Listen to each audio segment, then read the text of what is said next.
सत्संग मंदिर उद्बोधन कले देवघर सत्संग आश्रमर श्री श्री आचार्य देव।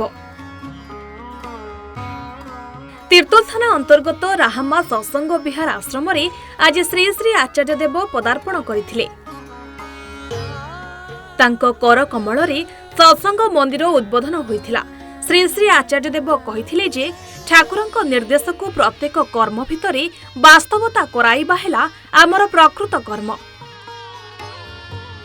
आमर आचार व्यवहार हुई आमे तांको संतान बोली जना पड़ी थाए। एही कार्यक्रम को राहामा सत्संग विहार इंचार्ज विजय कुमार महंती समेत स्थानीय भाई और माँ माने परिचालना करथिले। आजिर कार्यक्रम दीर्घ 12 वर्ष धरी जो मंदिर कार्य चली ता आज समाप्त होईची। परम पूज्यपाद श्री आचार्य देव देवघर आश्रम आसी यही जगार पदार्पण करी तांकर श्री कर कमल रे आज ये मंदिर को उद्बोधन करिसेंती। तत्सहित माने ठाकुरंकर उन्मोचन उद्बोधन कले आम आचार्य देवंकर कर कमल रे। तापर आचार्य देव अभिभाषण देले एवं ऐसी प्रेरणा देले आम मानकु। तापर से आम ठर विदाय ने चली गले एवं आमे माने आज आमर कार्यक्रम जहाँ करबा कथा तापर आम कार्यक्रम चालू रहिबो संध्या पर्यंत। तेणु ये हूँ आमर कथा।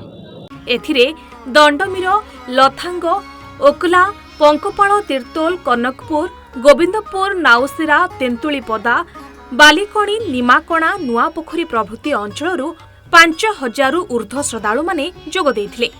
जी आमर राहामारे बड़ खुशीर दिन आज आमर श्री श्री आचार्य देव आमर राहामा सत्संग विहार पदार्पण करिसेंती। आमको समस्त को धन्य करिसेंती। आ इष्ट गुरु पुरुषोत्तम प्रत्येक गुरु वंशधर रेत शरीर सुप्त थांती जीवंत से निरंतर से जीवंत भाव में आचार्य परंपरा मध्य से लीला करुछंती। आमे भी ठाकुर को धरी बहुत आनंद रे अछि। ठाकुर को अनुभूति विषय कोन जानि केने? हां ठाकुर को अनुभूति रे कोन ठाकुर को जेमति डाकिबो सेमति पाहिबो। आ ठाकुर समस्त मंगल करंती। आ से आमे जेमति परिचय माने ठाकुर को भल पाइबा सेमति आम पाइबे ठाकुर अछंती।